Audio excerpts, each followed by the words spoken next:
سؤال بيتكرر كتير دايما، الاخصائيين والامهات بيسالوا: انا ابني شغال بقاله فتره كبيره تخاطب ومش جايب نتيجه خالص، ازاي اخلي ابني يجيب نتيجه؟ ببساطه خالص، انت مش جايبه نتيجه مع ابنك او مش جايبه نتيجه مع الطفل اللي معاكي لانك بتشتغلي حاجه من الشرق على حاجه من الغرب، ما انتش ماشيه باهداف متدرجه الصعوبه من الاسهل للاصعب للاصعب. فلو انت اخصائي تخاطب او انت وابنك ما بيتكلمش وعايزه تجيبي معاه نتيجه، ما ينفعش تشتغلي معاه تخاطب على طول، لازم تشتغلي معاه الاول بمهارات ما قبل اللغه. ده البرنامج المصري للغه والتخاطب. عشان الطفل يتكلم لازم يبقى عنده مهارات ما قبل اللغه الاول. طيب ايه هي مهارات ما قبل اللغه؟ رقم 1 الانتباه المبدئي والاستجابه الاسم، اللي انا لازم ادرب الطفل اللي يبقى عنده تواصل بصري، لما اندهله يبص لي. رقم 2 التقليد ببساطه خالص ان الطفل يقدر يقلد اللي قدامه او الاخصائي او الام في الحركات اللي بتعملها، وكمان تقليد الحركات الفميه، ان الطفل يقدر يقلد الام او يقلد المدرب في كل الحركات اللي بيعملها ببقه. ثالث حاجه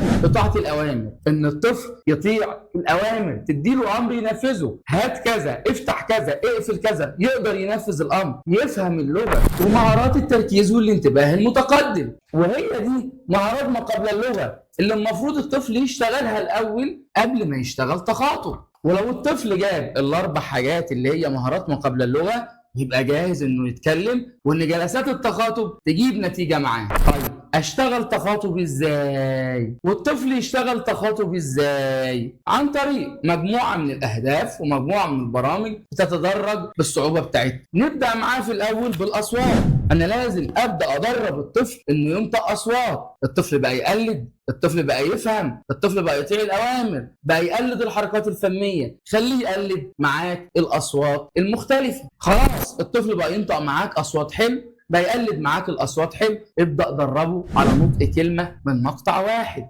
هتدرب الطفل انه ينطق معاك كلمه من مقطع واحد.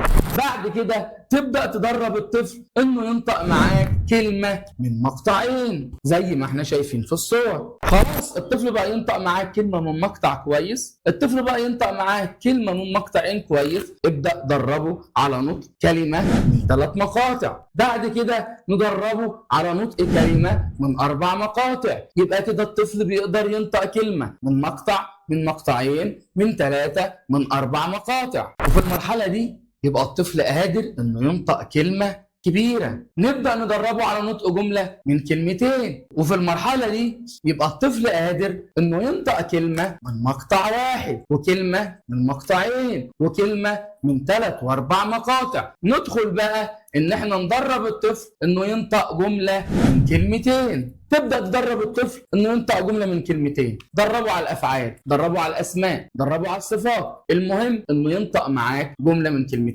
المرحله اللي بعديها ان الطفل ينطق معانا جمله من 3 كلمات. هتراجع مع الافعال، هتراجع مع الصفات، هتراجع معاه الضمائر. يبدا الطفل يستخدم الضمائر، يبدا يستخدم الافعال، يبدا يستخدم الصفات، ويستخدم معاها حروف الجر. خلاص الطفل بقى يعرف ينطق معاك جمله من 3 كلمات.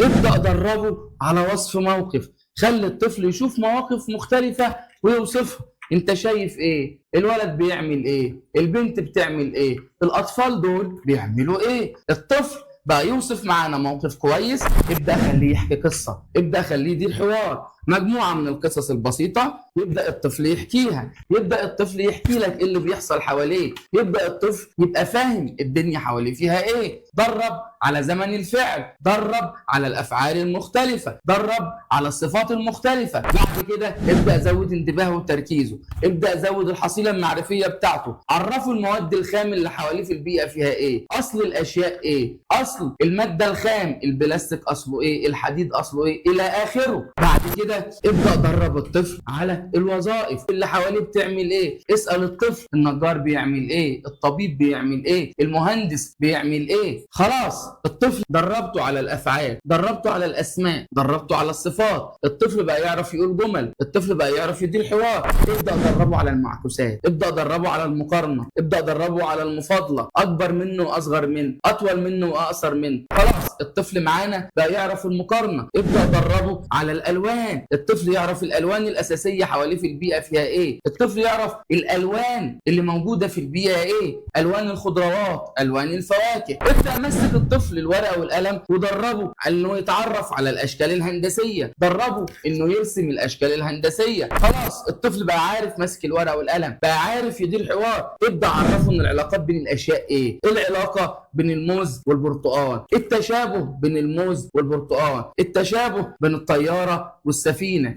الاختلاف بين الغراب والحمامه. في نهايه البرنامج خالص الطفل بقى يعرف يستخدم الصفات، الطفل بقى يعرف يستخدم الاسماء، الطفل عارف كل مهارات اللغه، الطفل بيدير معاك حوار كويس. نعمل ايه؟ ندربه على السخافات، ابدا اشتغل على التفكير المنطقي، ابدا زود مهارات الفهم عند الاطفال، ابدا اسال الطفل ايه الغلط ايه الصح. اللي احنا شرحناه ده باختصار كان البرنامج المصري للغة والتخاطب، ازاي تشتغل مع ابنك من اول مهارات ما قبل اللغة مرورا بالمهارات اللغوية لحد ما توصل لاخر مرحلة خالص وهي السخافات. سلام.